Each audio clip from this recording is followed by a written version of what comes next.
Home flipping profits have dropped to their lowest point in 17 years. Nationwide, flippers are making less money now than they have since 2008. And while flipping is still happening, it's definitely not the easy money it once was.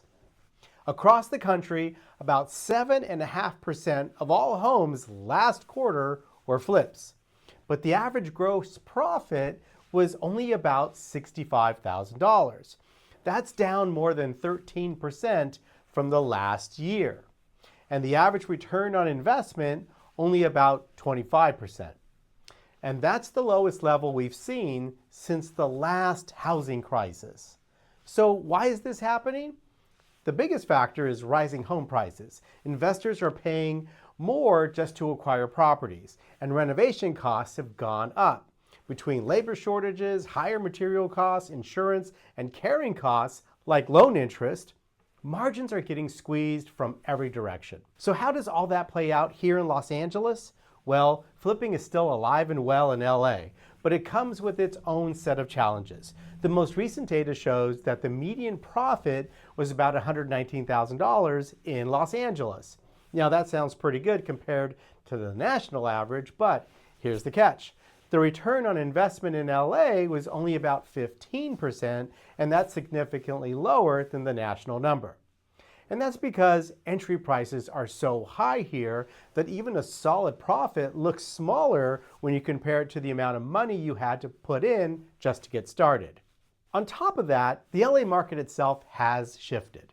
Over the last year, we've seen a transition from a strong seller's market to something more balanced.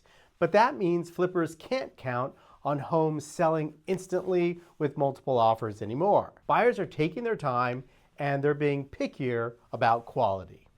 Neighborhoods like Silver Lake, Highland Park, West Adams, and Echo Park have long been popular with flippers, and they're still seeing activity. But the competition is tough, and buyers in these areas expect more than just a fresh coat of paint and new countertops. They want turnkey homes with thoughtful upgrades, modern layouts, and in many cases, energy-efficient features. Cosmetic flips are much riskier in today's market. And then there are the unique challenges that come with flipping in Los Angeles.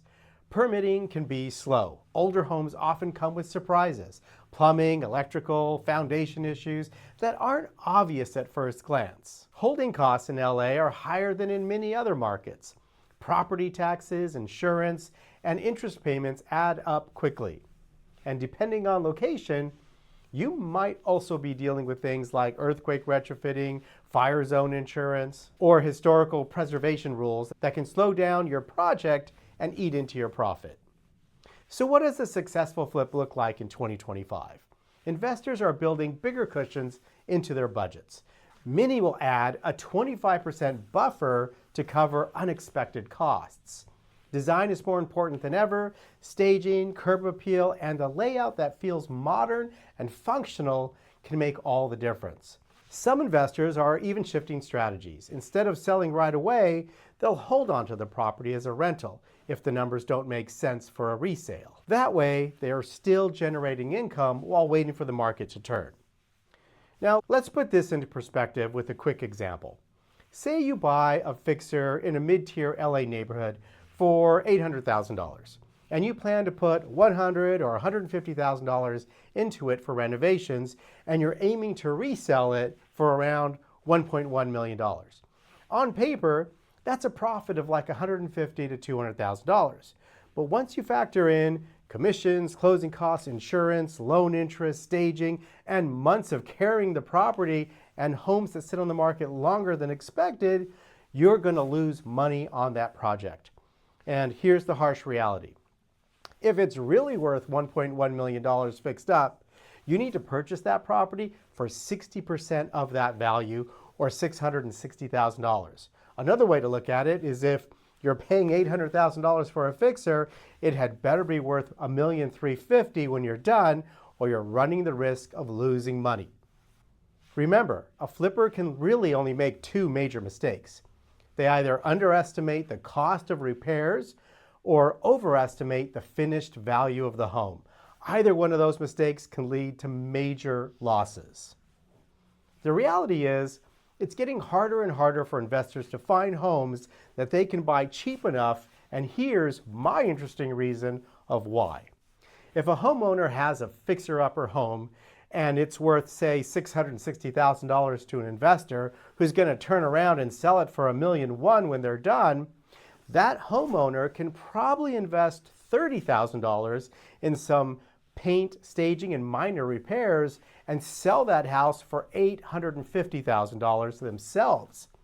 So that $30,000 investment could make the homeowner more than $150,000 instead of the investor. And I think realtors are doing a much better job about educating their clients about that option. Successful flips today aren't about speculation, they're about precision. Knowing your comps, being realistic about the renovation costs, and having a backup plan if the resale doesn't pan out. The bottom line, flipping in 2025 is still possible in Los Angeles, but it's not for the faint of heart. You need strong numbers, the right neighborhood, and a strategy that goes beyond buy, fix, and sell.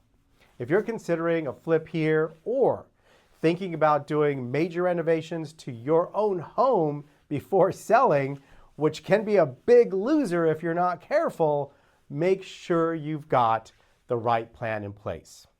Because the margins are tighter and the buyers are pickier and the stakes in LA are always high.